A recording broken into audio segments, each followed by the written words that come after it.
This is a joint production between Risk, To Gather, and the Brooklyn Brewery. My name is Lily Hindy. I'm the Deputy Director of Risk, and I'm very excited to welcome you all here tonight. We want to thank To Gather for keeping costs really low so that we can bring most of the ticket proceeds to Risk to help us train journalists in first aid.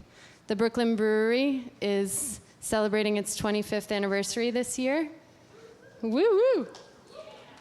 And thanks again to the Brooklyn Brewery for helping us to keep costs low for hosting this series. And Risk, as I mentioned before, is a nonprofit that trains journalists who go to war zones in first aid. So all of the journalists that are featured in the book tonight, Mike Kamber, Sebastian Younger, who founded the organization, and his friend Tim Hetherington, who was sadly killed in Libya in 2011, for whom the organization was founded. Tonight, our schedule is to have a discussion between Mike Kamber and Steve Hindy for about an hour. Then we'll open up the floor to questions from the audience. We'll have a microphone set up right here. And then we'll have a closing reception where you can drink beers and tip your bartenders and buy copies of Mike's books and get them signed if you'd like and talk to the speakers. Steve Hindy is my father. He's he's the founder of the Brooklyn Brewery. Before he founded the brewery, he was a war journalist, which is how this kind of all came together. So he worked for AP in the Middle East. He was based in Beirut and then in Cairo in the 1980s. He covered a lot of big stories there. He was sitting behind Egyptian President Anwar Sadat when he was assassinated. He covered the Iranian Revolution as well. He was in Iraq, he was in Syria, he was in Lebanon, all over the Middle East. And then his wife, my mother, sitting here in the front row, they had children. They had myself and my brother, and they were living they were living in Cairo. And my mom had enough of being the wife of a foreign correspondent, which some people might relate to here. And she said, "I'm not going with you to the Philippines to cover the Marcos regime. I'm going back to Brooklyn." And my dad said, "All right, fine. This is it." So he went back. He became a foreign editor at Newsday. And it was kind of boring compared to being a war reporter, so he started a brewery in 1988. And he can tell you more about that if you'd like to know how he got into homebrewing. Mike Kamber is a photojournalist. He's a print journalist. He's been doing this for about 25 years plus. He's covered wars all over the world: Somalia, Afghanistan, Liberia, the Congo. He's a freelance journalist, but he was based at the Baghdad bureau of the New York Times from 2003 to 2012, with a few breaks in between. He was the chief photographer for the Times there in 2007, which was the bloodiest year of the war. You'll hear more about that tonight and about the book that he made, which is a collection of photographs and interviews with the photographers that he met while he was working in Iraq. Mike is the recipient of a World Press Photo Award. He's also the founder of the Bronx Documentary Center, which is a nonprofit based up in the South Bronx. They support photography and video, and they're really an important part of the community. Mike's a mentor to a lot of younger photojournalists. And he also teaches at Columbia and at the International Center for Photography and at Corcoran College in DC. So please join me in welcoming Steve Hindy and Mike Kamber.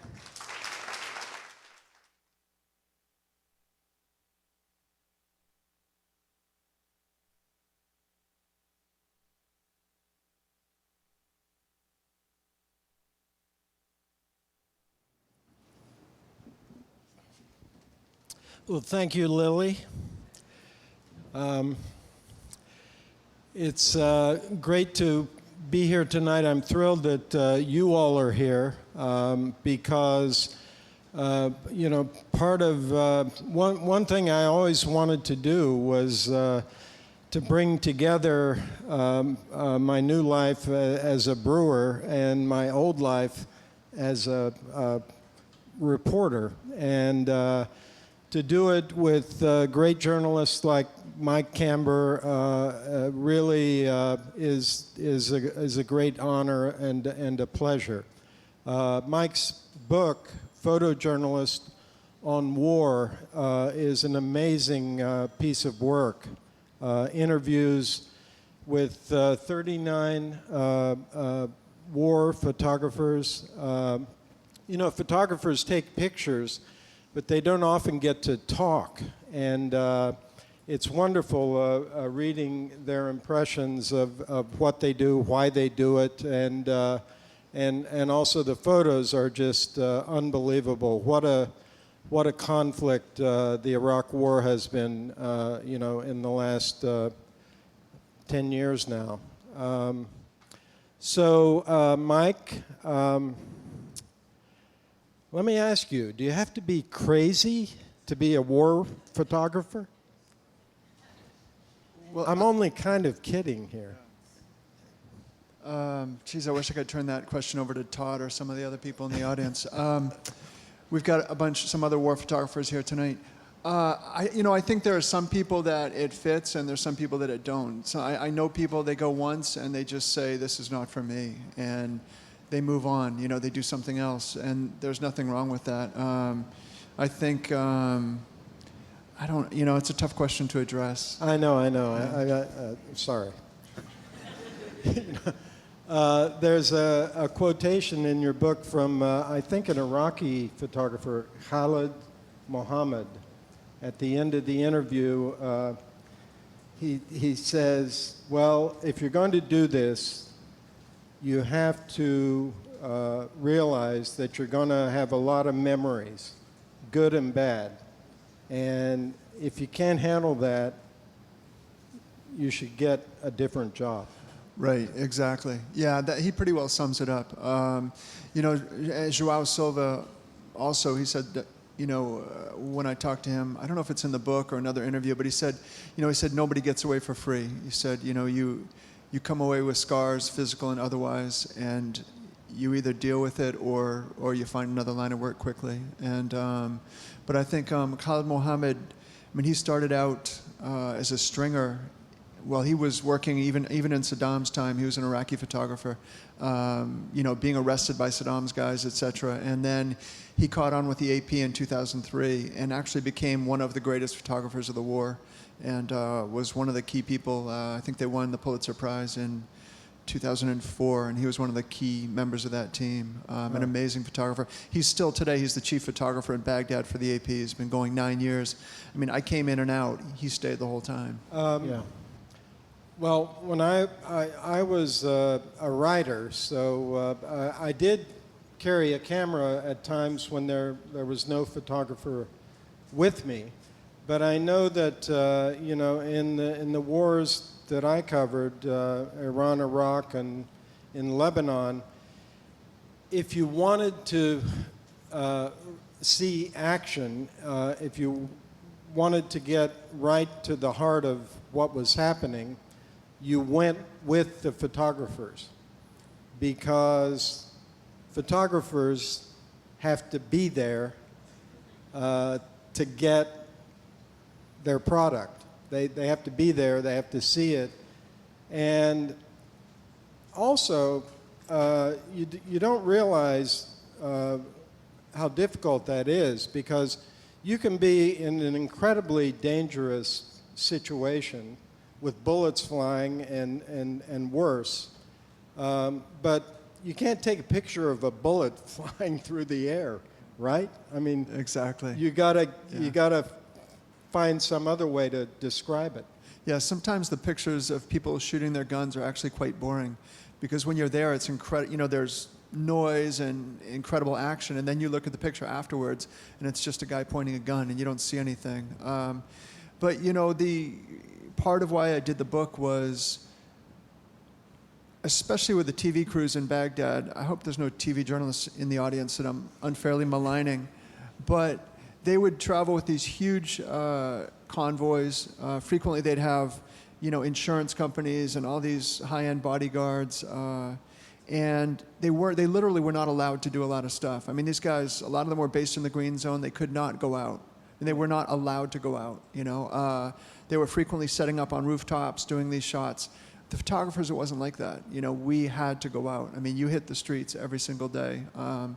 And I do want to say we were never in the green zone. We were never based in the green zone. None of the photographers I know were ever based in the green zone. I heard that a lot, where we'd come back and people say, well, I know you were just stuck in the green zone the whole time. I mean, that was bull. We were, Todd, were you ever in the green zone? Yeah, I mean, it didn't happen. We were on the streets. And that was why I felt that the photographers had we basically had a sort of a front row seat to the war. So I felt there was a really unique history there. How do you psych yourself up to do that day in, day out? I mean, I didn't go out every day and stick my nose in it, but you really have to. I think different people dealt with it in different ways. I did know photographers that were gung-ho, that were super hard charging, almost excited about it. For myself, I would say that there was a real sense of dread. I mean, it'd be 7 o'clock in the morning or 8 o'clock in the morning, and you'd start hearing the car bombs going off in the distance. Just these enormous explosions. The house would shake, and it was like, oh my God, I really don't want to go out there. And I'm honest about that. I knew that we were going to go out there and see horrible things, and see people whose lives had been blown apart, and that was pretty much every day. And it was. I mean, the war was fought on, I'll say this again and again, the war was fought on the backs of the Iraqi people. I mean, the vast, vast majority of the people killed in the war were the Iraqi civilians. And you went out every single day and photographed that. And there's a number of people in the audience. I know Mark Santora is here, Bob Nicholsberg. There's a lot of Baghdad people here, and they can back that up. Did you get R&R after a month or 2 months, or how did it work? Yeah, I mean, I was on for the New York Times, and they were pretty good about it. I mean, they didn't want us in there for long periods of time. It was usually 2 months on, a month off, or maybe 3 months on, a month off. So it wasn't. They didn't push us. If we wanted to come out, they pulled us out. There was no. We were all volunteers in the end. It's as much as I sometimes complain about it, we all volunteered. Yeah. How many people are there now? Because there are horrible things happening virtually every day now in Iraq, right? Well, I mean, that was my beef going way back. I mean, 2003, it was like a circus over there. I mean, there were, literally, I think there were over 1,000 photographers, 1,000 journalists, I shouldn't say photographers.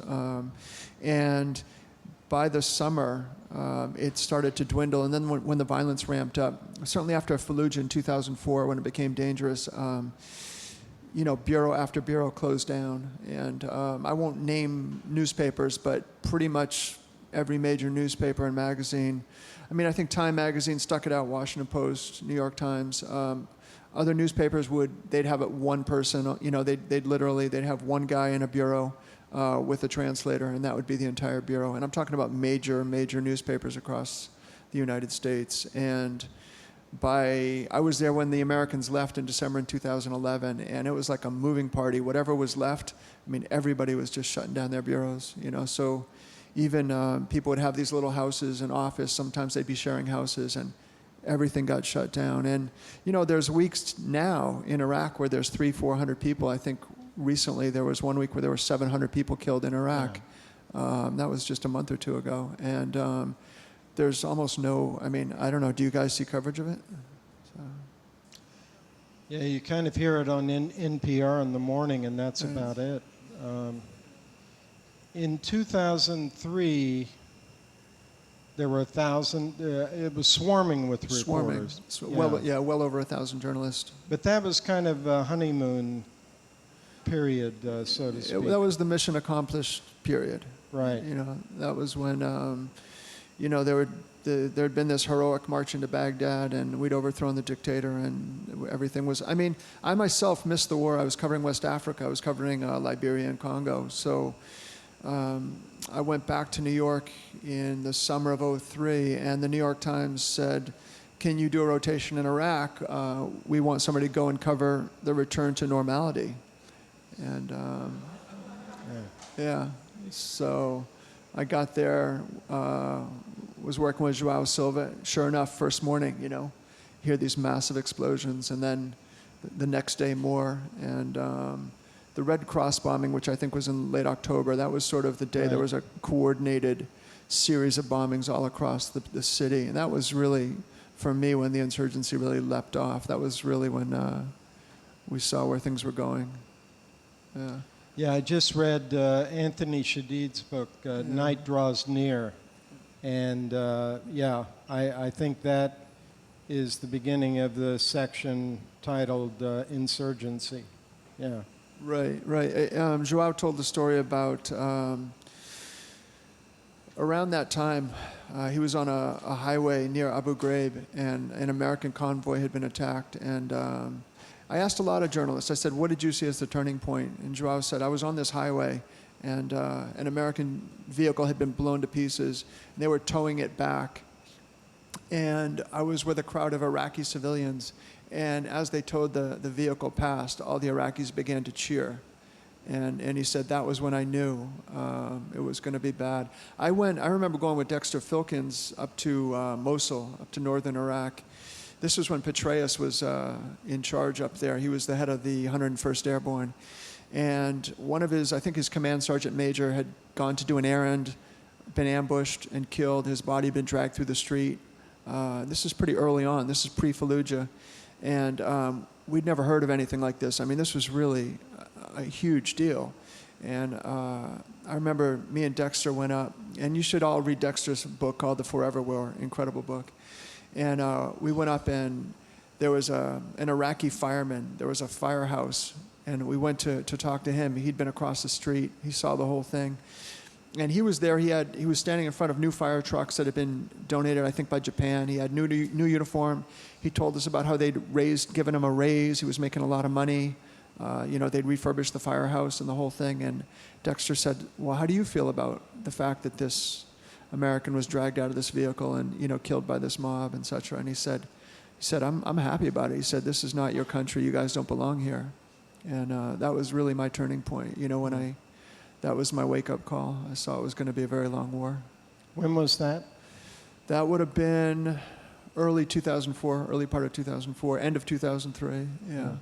There was still, it was fascinating because, Rumsfeld actually forbade the spokespeople and the Pentagon, the military commanders, he actually forbade them from using the word insurgent.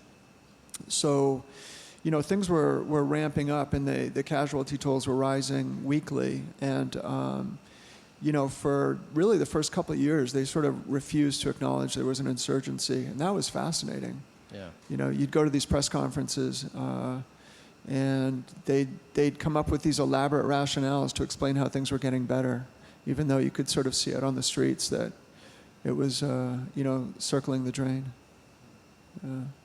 I don't know if you encountered things like that in the Middle East. Yes. Dread is the right word. There were photographers I worked with who I really felt great with. I felt more secure. I felt we were totally on the same wavelength. And then there was sometimes I got with photographers who I didn't know so well, and it made me very uncomfortable. You must have felt the same way about reporters. There were people out there that were reckless. Yeah, there were people out there. I always felt the most dangerous thing you could do is to work with somebody who was arrogant. Yeah. And I would run into these reporters who shall remain nameless, and they just had this total attitude like, I'm too good to get killed, I'm too smart to get killed, nothing's going to happen to me. And it was like, holy shit, man, Yeah. And some of them got people killed, some of them, people were killed, because people were reckless and arrogant and were not taking the precautions they should have been taking. Terry Anderson, who was a hostage in Lebanon, AP reporter.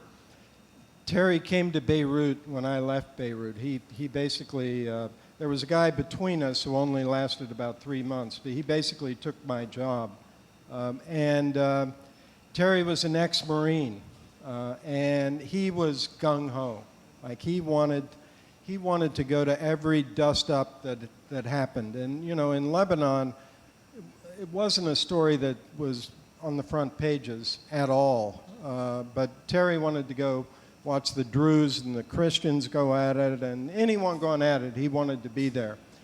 And Terry used to quote Churchill as saying, "There's nothing quite so exhilarating as being shot at without effect." Then, of course, he was kidnapped and held for almost 7 years. And when he got out, I was running the brewery at the time, but I had put in a request for an interview with him, and I interviewed him for Newsday, and I quoted Churchill to him. I said, "Do you remember what you used to say?" And he said, "Oh my God, don't remind me of that guy." Yeah, I think it's one of the things that kept me alive was that I was terrified the whole time. Yeah. I checked myself all the time. I was watching what was going on all the time. I was trying to anticipate, when things could jump off and how I was going to get out, and having escape routes, and if you're stuck in a barrack somewhere, where you're going to sleep, if where the mortar shells are going to hit. I mean, IEDs, all of it. Some stuff, especially when you were embedded, they'd frequently stick you in like the front passenger seat, which was, where all the IEDs struck, and there was just nothing you could do about it. Yeah. You just had to take that ride. But, it was all about risk management. And Patrick Baz, who's a great Lebanese photographer for AFP, he talked to me. He said, I've got rules. He said, there's no guarantee you're going to stay alive, but I've got rules. I dress like the locals. I get a haircut like the locals. I don't take any unnecessary chances. I don't wear expensive sunglasses unless the locals are wearing expensive sunglasses. He talked about just minimizing everything that he could do and trying to fit in, especially in Iraq. Kidnapping and execution was really one of the great threats, especially when you were working unilaterally, when you were not embedded. And we did do that a lot.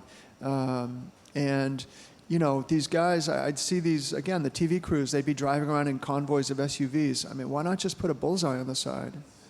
I always felt like, we'd have these little beat up, I've got pictures of me and Mark Santora, Mark's here somewhere, in like this beat up, like 82 Chevy Impala, and we used to drive around Baghdad with, Iraqis and, get local haircuts and dress locally and stay under the radar, and I thought that kept us safe a lot of the time. Those are some bad haircuts in Iraq. I can't weigh in on that.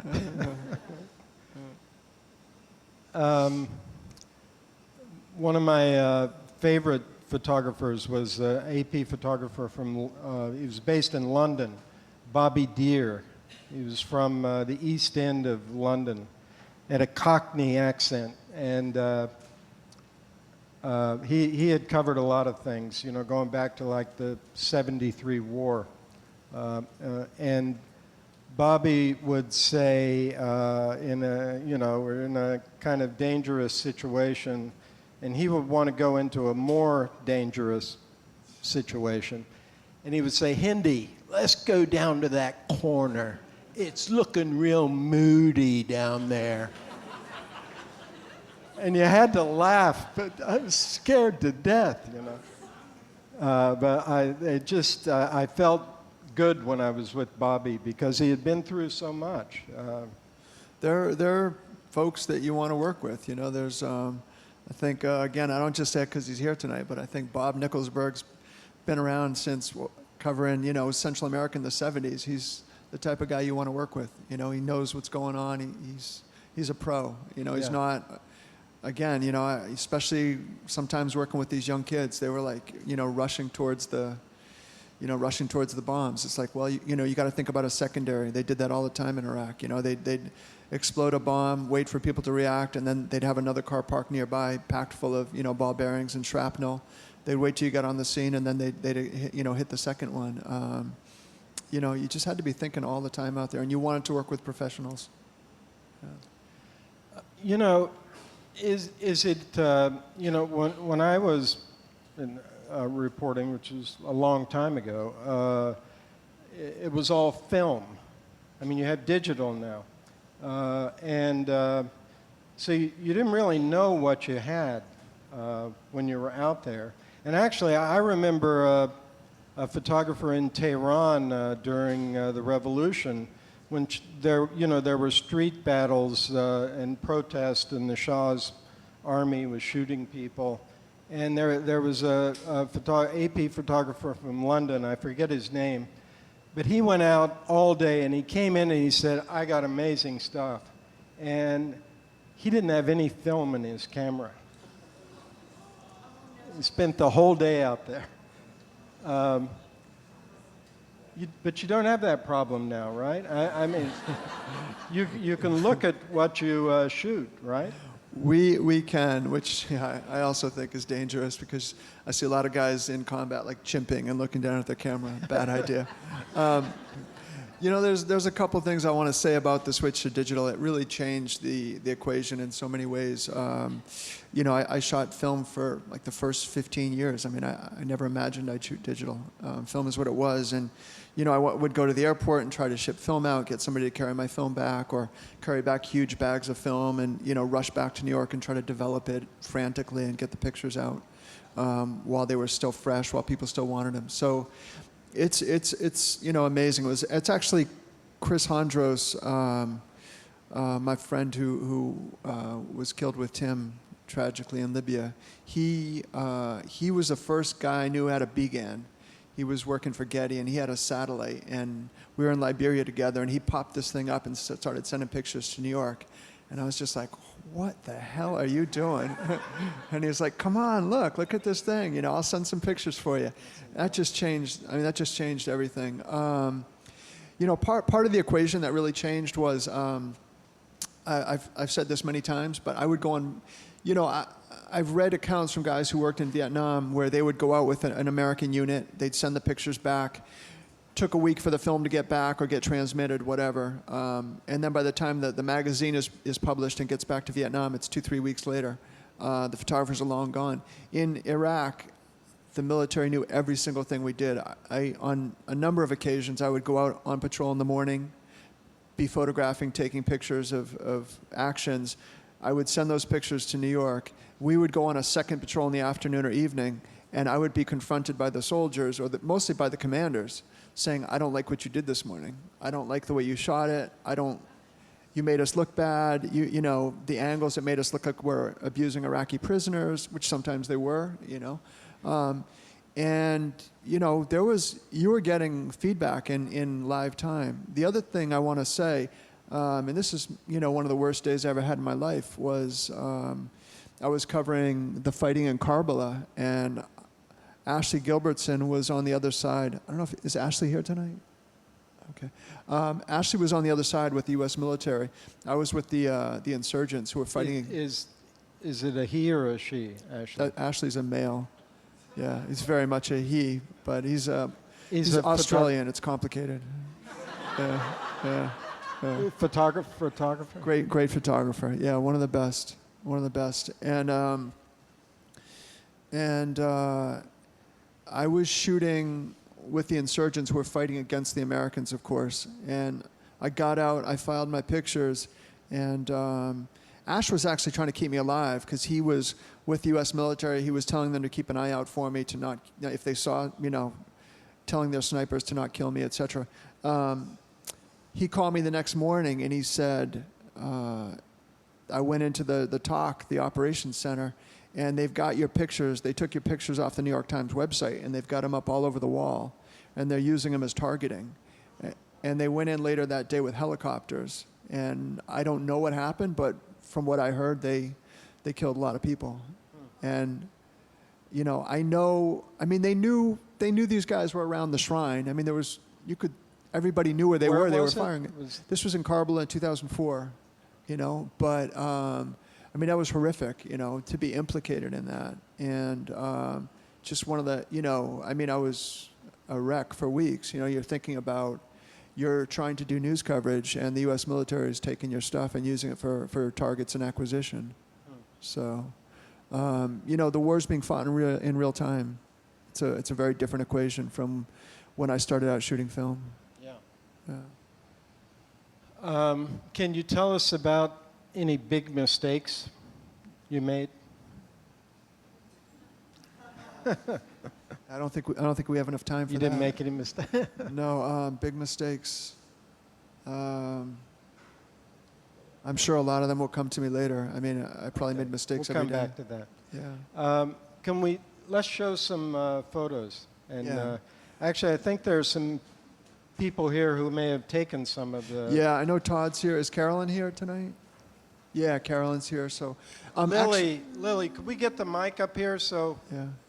maybe the Yeah, photographers could talk about It'd be great their if they work? could talk about their work for a minute. Can we actually not show this? This is Liberia. I'd prefer not to show this because I feel like we're focused on Iraq. Can we pull up photos from? Do you want me to show my photos, or should we just go right to these guys?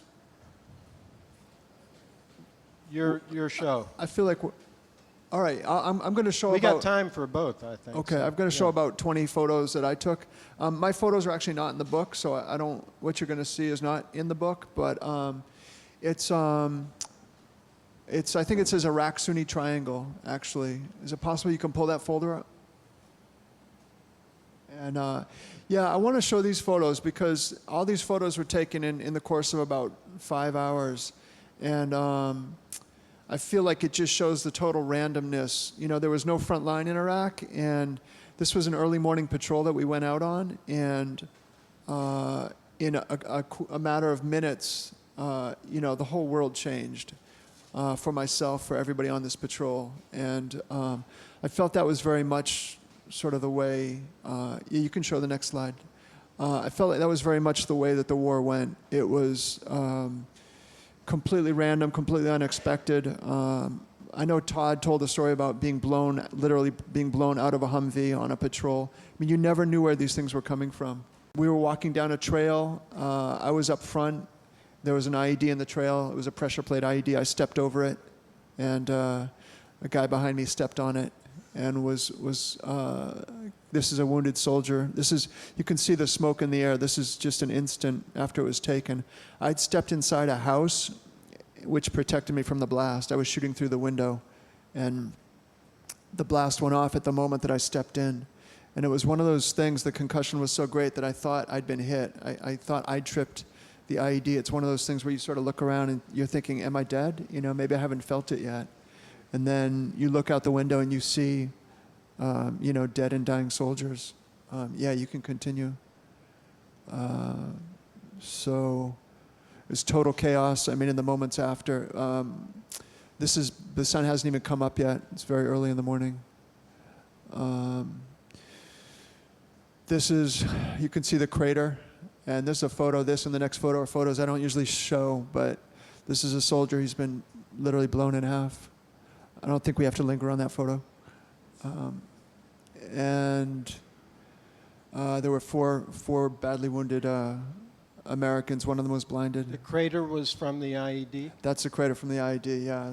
So all this happened in a matter of minutes? Yeah, all these pictures were taken. This is the medevac coming in. The medevac probably took maybe 10, 15 minutes to get there. And here they're protecting the soldiers from the dust. This soldier was blinded by the blast. This is an Iraqi soldier just stunned. Here they're medevacing him out.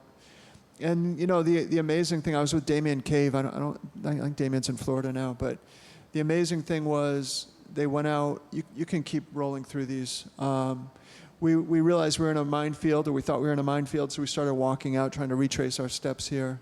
And they got out to the road, a lot of the soldiers started crying, breaking down.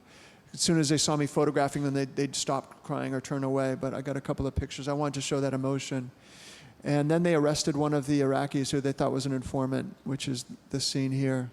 And the next thing they did is they went back out on patrol. They pulled this platoon, the actual platoon that had lost a soldier, they pulled them offline.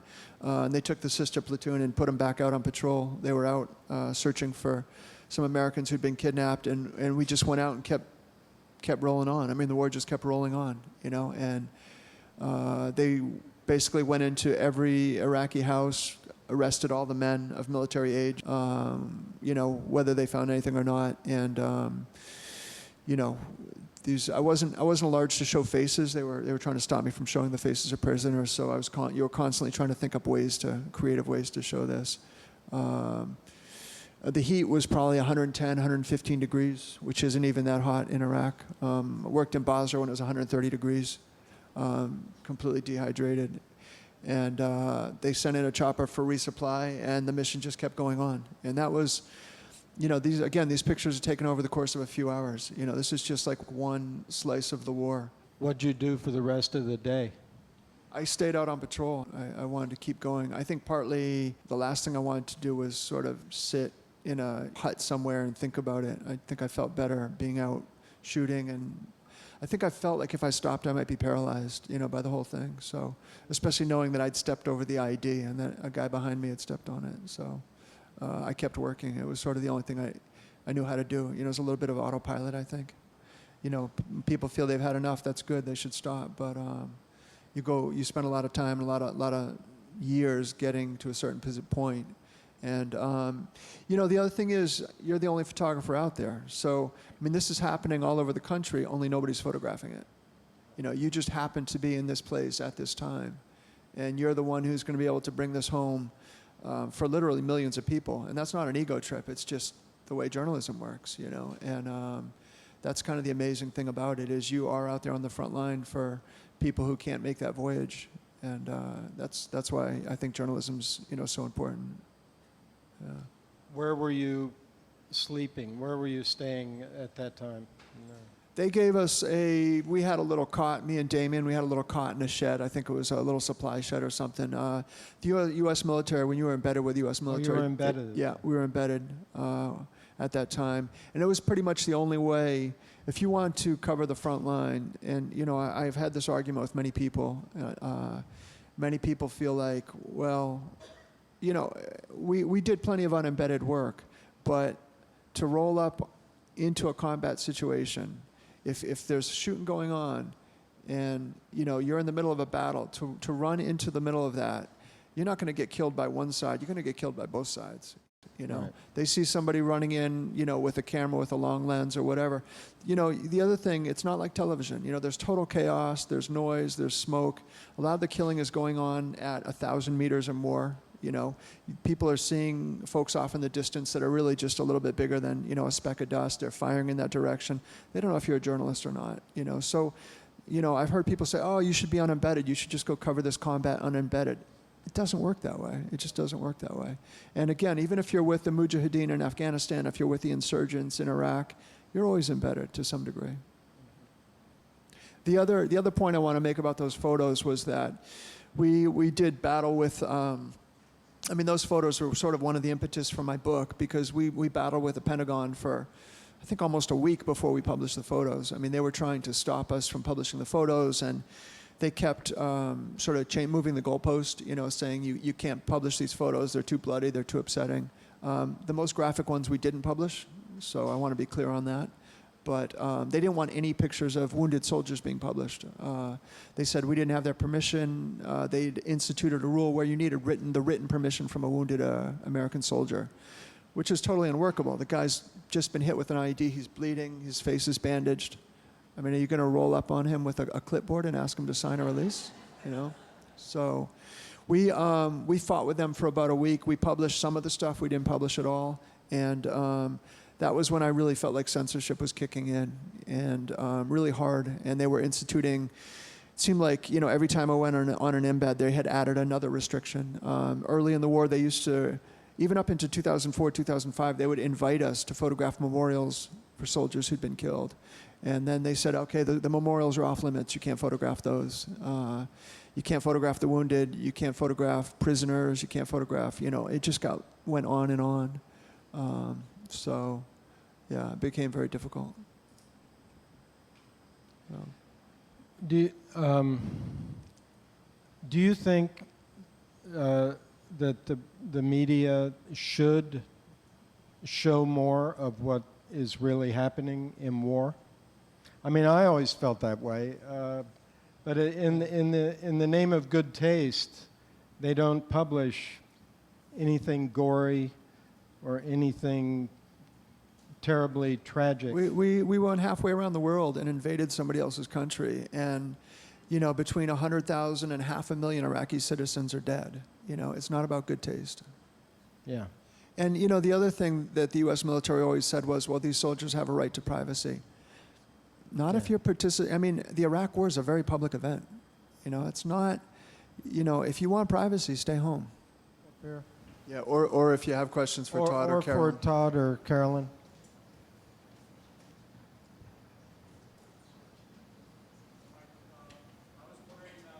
Got to hold it up close. How did your view of the war change, or of war in general change? After your repeated, time in Iraq and in other conflicts, have you noticed any change in your thinking about, why these things happen and why people, participate in being a soldier and stuff? Thank you. That's a complicated question. I'd say a couple of things. I would say that, I'm very open about the fact that I was covering wars in Africa when we were ramping up for the invasion.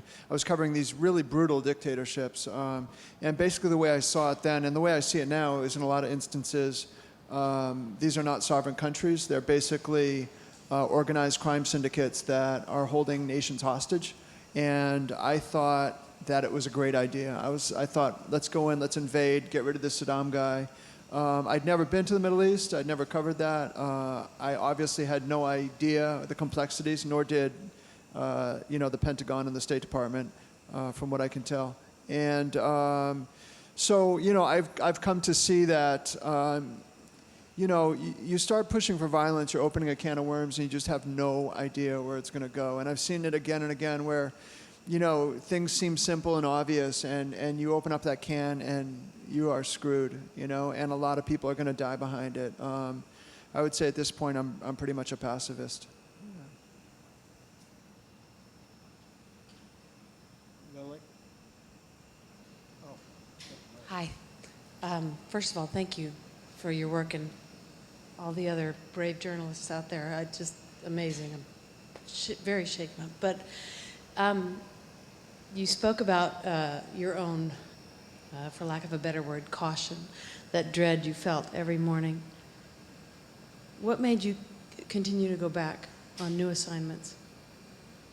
I think that, I always say I think journalism is the cornerstone of American democracy. Amen. I really feel it's the foundation of this country, and I see it slipping away. And I also, I grew up with Vietnam. I was born in '63, so, I grew up through the Vietnam War. Used to watch it on TV every night, and photography and journalism made a huge difference in that war. And then I felt like to some degree when my Vietnam rolled around, nobody was really paying attention. It was kind of amazing, It was. I was there in Iraq in '03, '04. Then I left. I was back in West Africa, and I was watching. Again, I'm watching the body counts rise and rise, and I'm not seeing the pictures. And I volunteered to go back. I believe in journalism. I don't believe in a lot, but I really think journalism to this day can make a huge difference. Good journalism, not diatribes, not opinion pieces, not blogs, but good, solid, investigative journalism. I think it makes a difference. Thank you. Thanks.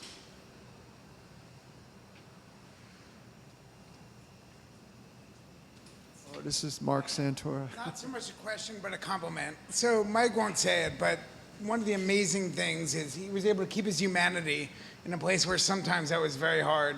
And I know my first assignment was Iraq in 2003, and I went for 10 years back and forth, on and off.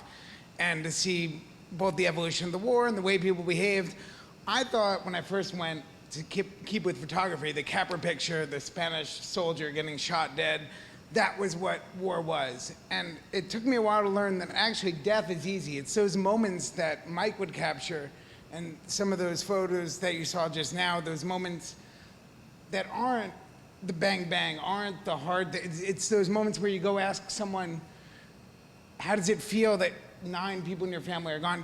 Those are the moments he would capture and that only photos can capture. No matter how much I write words, it's the stuff that he does. So anyway, it's mostly a compliment. And a question for Steve, which is, John Burns used to say that old wars were different. You used to have like a place you can go retire to, have a drink, discuss the day's events. We never had that sort of fun Star Wars bar where we can go have a cocktail. Were wars fun one time long ago? I don't know. Anyway, that's... Well, I have to admit, we did have the Commodore Bar in Beirut. I think the difference between the wars I covered and the wars you guys have covered is we didn't have any Americans on the ground.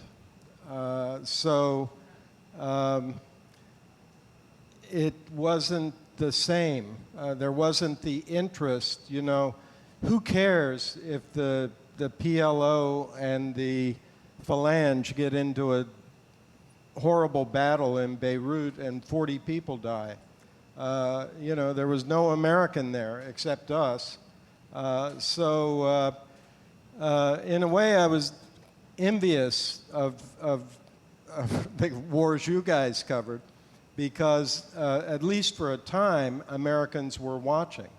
I think they got tired of it, unfortunately, and yes, we did have the Commodore Bar to go back to, the old, lovingly known as the Commode. Some people would have said it was shaped like a horseshoe, but it looked like a toilet seat to us. So, hey, the Question. Real quick, it seemed like the TV journalists were more controlled than the photographers in the Iraq War. So how did that shape the American perception of the Iraq War in terms of coverage? I mean, don't get me started on the TV coverage, I don't have much good to say about it. I mean, there were folks that went over and did good work, for sure, definitely. It wasn't all bad, it wasn't all...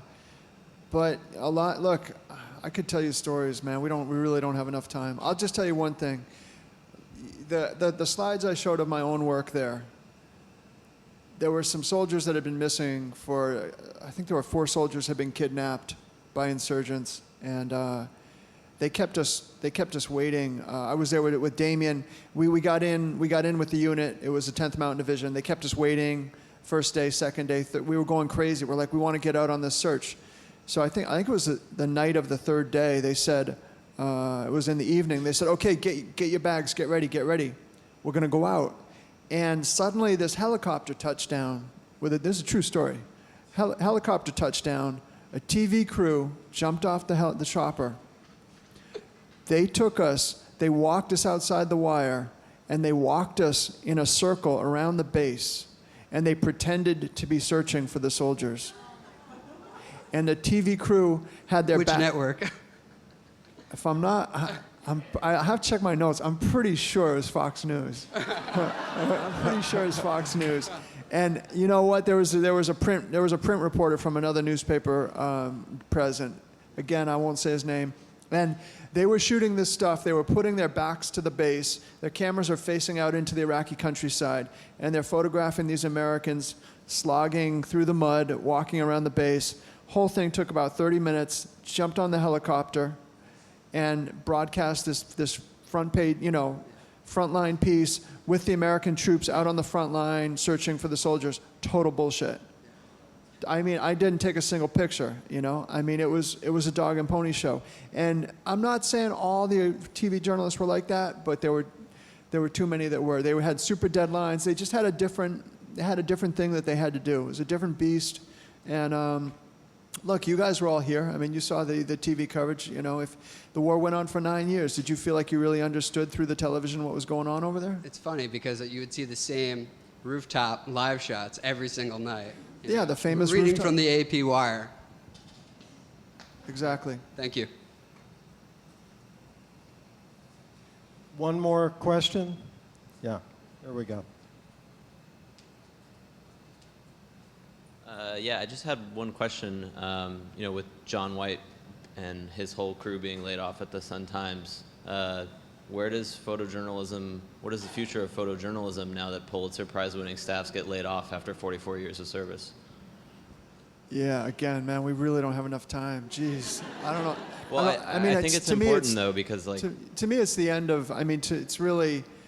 it's not the end of photojournalism. You know, I came to New York in 1985, and I remember people declaring, like, the death of photojournalism. You know, they were like, it's over, man. Life magazine is done. Vietnam's over. Photojournalism's dead, man. You came too late. You missed the party. It's finished, you know?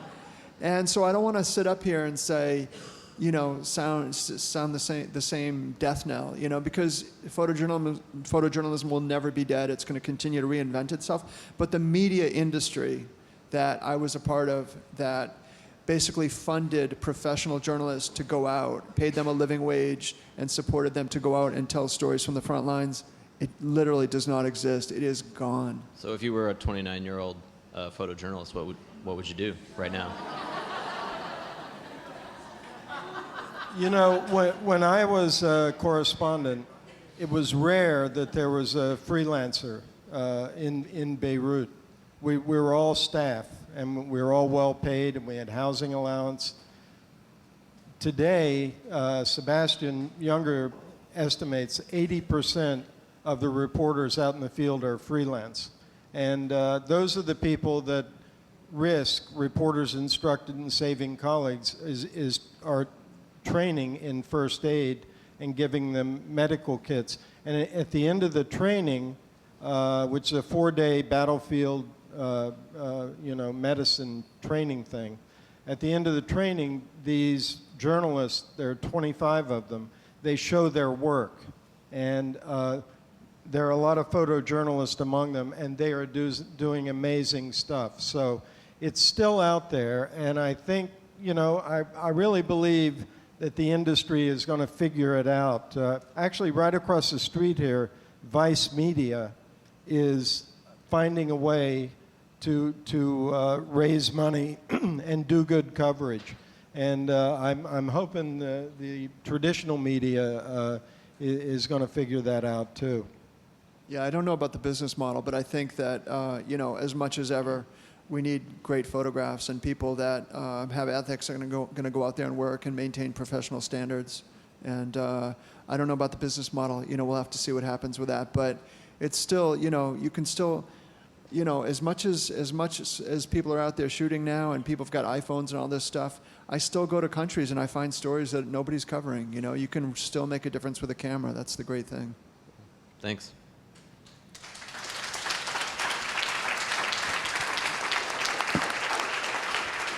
Thanks a lot.